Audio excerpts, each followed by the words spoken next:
One. Magsabi ka, di mo yan bibit nga. Ano sabihin? Hi guys. Ay, tayo yung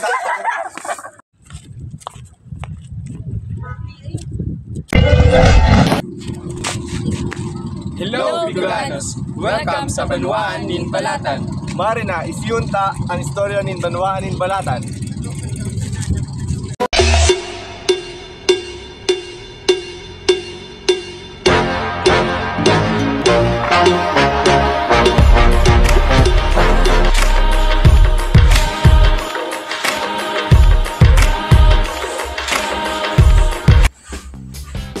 Handa na ba kayong alamin ang historya kan Banwaan nin Balatan?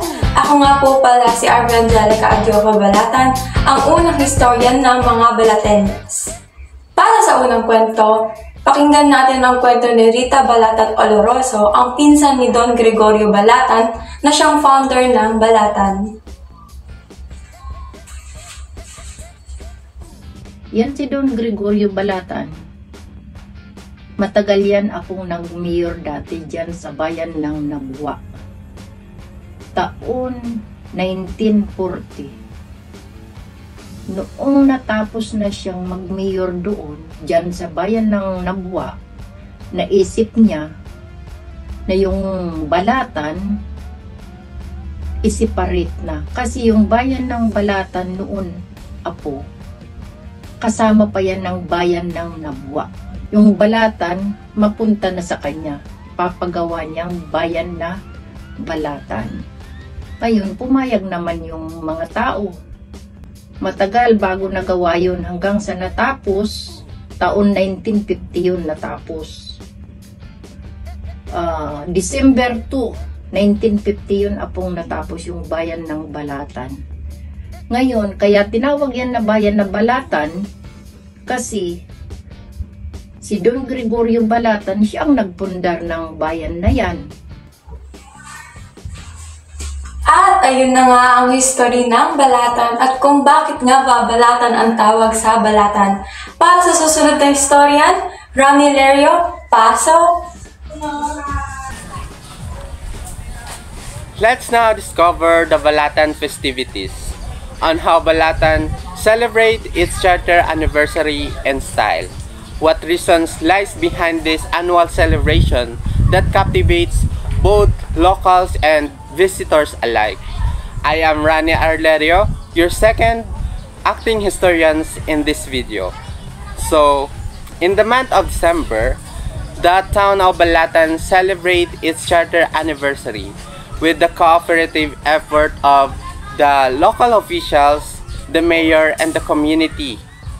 This event aims to promote tourism, highlight business and livelihoods of Balateños. And that's the Balatan festivities, known as the Kamundagan Festival, celebrating the Foundation Day of Balatan Camarines Sur. And now, may I call on the next historians. Rogelio Casida, pasok!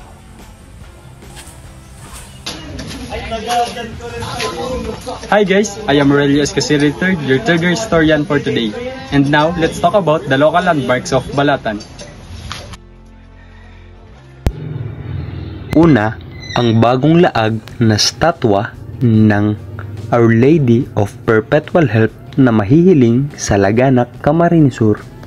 Ikadua, ang statwa ni Don Gregorio o Balatan o ang Kag-igin kang Balatan, Camarines Sur na mahihiling man sa Siramag, Balatan, Camarines Sur.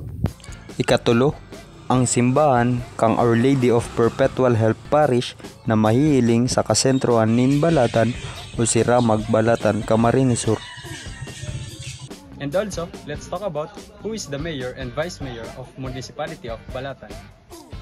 Ang mayora kan Banwaan nin Balatan ay si Nena Baris Bagasbas. At ang Vice Mayor ay si Mrs. Cecilia M. Cuarto. I'm John Paul Envante and I'm the fourth historian of Balatan.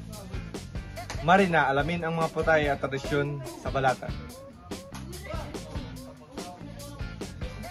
Ang bango talaga ng bulinaw. Alam nyo ba na isa to sa mga pinakasikat na pagkain sa Balatan? Isa ang bulinaw o tuyo kung tawagin sa mga masasarap na putahe na kinakain ng mga Balateños.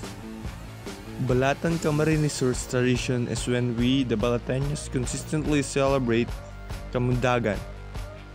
And that is the history of Balatan. I hope you enjoyed the journey we captured. Nga po pala si Arvangelica Adiofa Balatan. I am Rani Arlerio. I am Aurelio Escasiri III. I'm John Paul Enbante. And that's a wrap, Balateños. 1, 2, 3, go!